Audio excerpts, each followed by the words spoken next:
What's going on, Packers Nation? Welcome back to another video of Packers Latest. I am your host, Taylor Bretl, keeping you up to date on the latest news you need to know on the green and gold Green Bay Packers. A happy Tuesday to all of you out there. Still coming off that rough loss on Sunday with obviously some losses within the loss with the injuries we saw on the field in Denver. But still many things to look forward to for this Packers team. The season is not over. There's postseason play for a reason. You can run the table. We've seen Green Bay do that before with teams in the past. If you're new to the channel, feel free to leave a like. Feel free to subscribe if you want to turn on the notification bell so you know when these videos go live, so you can be some of the most up-to-date on the Packers' latest news. Feel free to do that as well. Also, been reading through some of the comments, lots of great takes in there. You have some predictions for the game. You have your own views on how these injuries are going to play out for the Packers. Love to read all of those. We're going to start off with what we started off last episode, talking about Micah Parsons, because this is not just a headline for last game. This is not just a headline for the Packers. It's a headline for the NFL. Micah Parsons, one of the best, if not the best defenders in the NFL. This injury for Green Bay is a brutal one. He officially is out for the season with an ACL tear. Have not heard from Parsons since that game, but he did speak out on X yesterday, making a big post kind of talking about how he's viewing the injury. You can make sure to read that on his page. He also posted something. It's a photo right here. I have it pulled up beside me. It's a photo of a lion with kind of a scar over one of the lion's eyes saying September, a little salute emoji. So I think it is showing when he is going to be back. Thinking September. Obviously, it's always hard to know with these time frames, but you like to see the positive vibes that he's bringing despite such a terrible injury and a rough way to end your first year in Green Bay, rough way to end a season no matter who you are. Parsons has been a player that has been known of being healthy as well. There was no risk in that trade. He's been a healthy player outside of his dominance, which is obviously why you're trading for him, but he's been very healthy, so very tough to see, but you like to see the positive energy. We're going to talk about the rest of the injuries. Parsons obviously headlines it all, but for the Packers, you have to look at, got Christian Watson, Evan Williams, Zach Tom. There is injury news for all three of those. We're going to start off with Christian Watson. Let's get rid of the bad news with Micah Parsons. Go to some good news for Christian Watson. This is per Rob Domofsky on X saying, update on Christian Watson, no issue with his lungs per source. He went to the hospital yesterday in Denver. This tweet was from Monday. He went to the hospital yesterday in Denver for a CT scan as a precaution. He does not have any long-term injury. His status for Saturday's game against the Bears will be determined later in the week. The fact that there's even, a status to determine if he's going to play against the Bears, I think is a huge positive, because I think in the moment, what a lot of people saw on the field, they were not expecting him to even be on the field for the rest of the season. Obviously, a lot of panic setting in. We've seen Watson go down and be out for chunks of time in the past. Kind of put that assumption, put that label on it on this one. Very happy to be wrong about that. Who knows if he'll play against the Bears? This game against Chicago is on a Saturday as well, so that's one less day to get rested. So wouldn't be too shocked if he's not on the field, but the fact that it's a possibility is definitely a plus. We go to Evan Williams. This is per Matt Schneidman on X. Speaking on Williams' injury, saying, Packers starting safety Evan Williams told me last night, again, this tweet coming on Monday, that the knee injury he suffered does not appear to be long-term, as Matt LaFleur said. Williams walked out of the locker room on his own and said the injury feels better than the grade 3 tear he had in college. That one sidelined him 4 games at Fresno State in 2022. We talked about this in the last episode a little bit, where he spoke on that injury, how we can kind of compare and contrast, but obviously he's younger then, he's a little older now. Who knows how good his evaluation is. I actually believe him pretty well if he's obtained the similar injury before. He's still got to monitor that, but still some positive news. Again, don't know how long he'll be out, but it doesn't seem to be anything season-ending level. And then we got Zach Tom as the final one. He did not get any structural damage in his knee, it appeared, based on Tom Silverstein on X. Lots of other sources saying a similar thing. This overall post on X is by Zach Cruz, which I think sums it up pretty well on these 4 big injuries on Sunday. Saying Packers injury updates. Micah Parsons, torn ACL, out for the season. Christian Watson, shoulder, could play versus the Bears. Evan Williams, knee sprain, could miss 1 to 2 games. And then Zach Tom with the no structural damage in knee.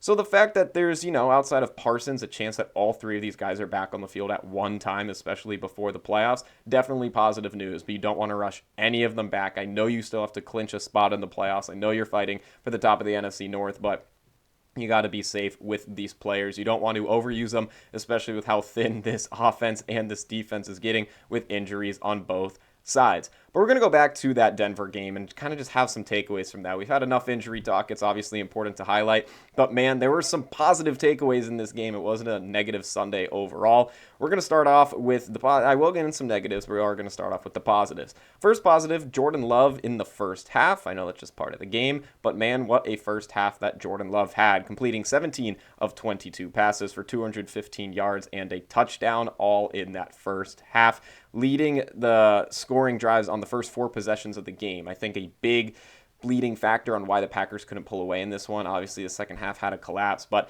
the big thing that I noticed in that first half, which Sean Payton even spoke on coming out of the halftime break, Packers were only able to get, 3 field goals and 1 touchdown in those 4 scores. If they could have got, 2, 3 touchdowns within that mix, could have been a whole different story on the game. But Love, still a strong first half nonetheless.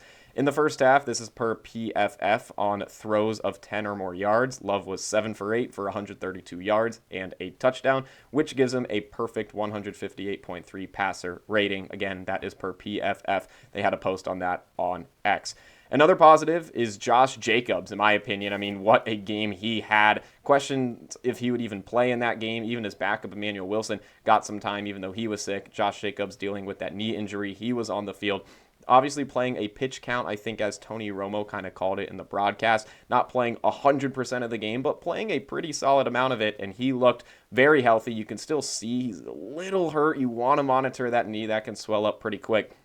But Josh Jacobs, despite that knee issue, rushed for 73 yards in the game, and he scored twice, one of them being a 40-yard rushing touchdown, and the other one being a receiving touchdown. I believe it was 14 yards, a beautiful kind of fadeaway in the corner. He kind of mossed the defender a little bit, an incredible catch for a running back, to say the least. So Jacobs doing it all on both sides, and that receiving touchdown was his first receiving touchdown this season.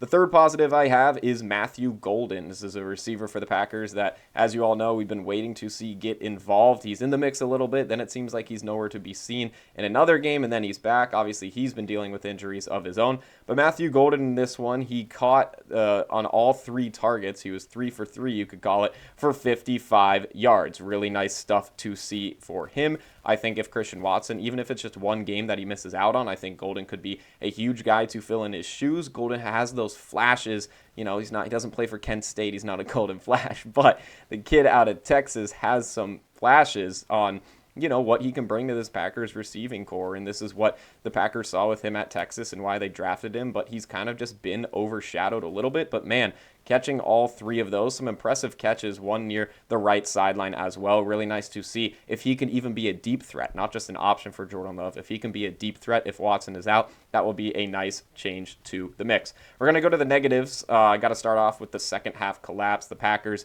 leading this one 16-14 entering halftime. In the third quarter, after Jacobs' touchdown, they led 23-14. And then after that, got outscored 20-3. Obviously, a lot of this, you have the Watson injury of the Parsons injury, and it feels like it's all collapsing in front of you. And then, the score in the game collapses as a whole. So I think this is on both the offense and the defense. You give up 20 points through about a quarter and a half, not fully 2 quarters, not a quarter and a half, a little bit in between.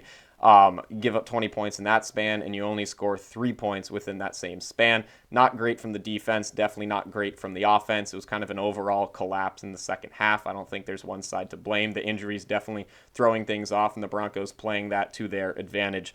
Another negative I have, I guess I could put this just as defensive breakdown overall, and really the secondary. Bo Nix with 4 touchdowns in that game, throwing for 303 yards on 23 of 34 passing.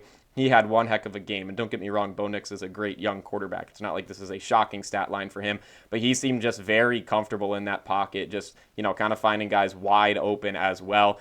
The defensive line couldn't really get to him as we were kind of hoping, and the secondary was struggling. But again, this defense is getting thin. The injury to Parsons, the injury to Williams, a lot of things got thrown off in that mix. I think it could be a nice get-back week if the Packers could get a win against the Bears on Saturday. But we got to speak on the Bears. We got to speak on the NFC as well. The NFC playoff picture shaken up one more time, as it always is.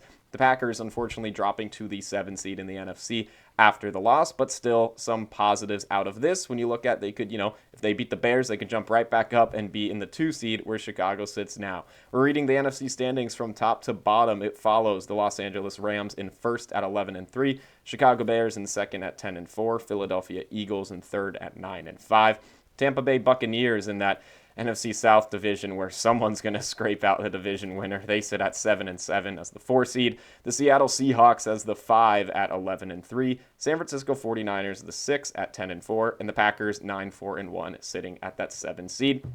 The first team out in that mix are the Detroit Lions. The big thing about the Packers having a tie is, they have the tiebreaker over Detroit, but it's unlikely that that's going to play in a factor with the Packers having a tie in their final record unless something magical happens in one of Detroit's games.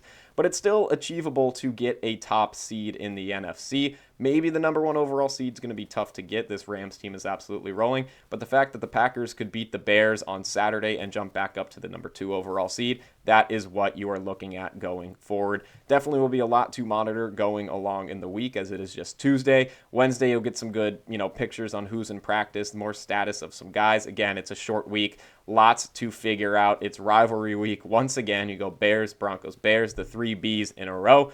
This one in Chicago. It's most likely going to be cold. I haven't checked the weather there, but around this time of the year, it is pretty cold in Soldier Field. But the Packers should be ready for it. They've been battle tested, like I said earlier, many times, and it's the Bears. It's the team they looking most forward to beating every single year, despite who's on the field. All the players are ready for every game, and especially a division rivalry. But that's all I got for this episode. Hopefully we'll have more updates on injury news and more along those lines in later episodes leading up to that game against Chicago. It's prime time, but I'll see you in another episode later on. And as always, go Pack, go.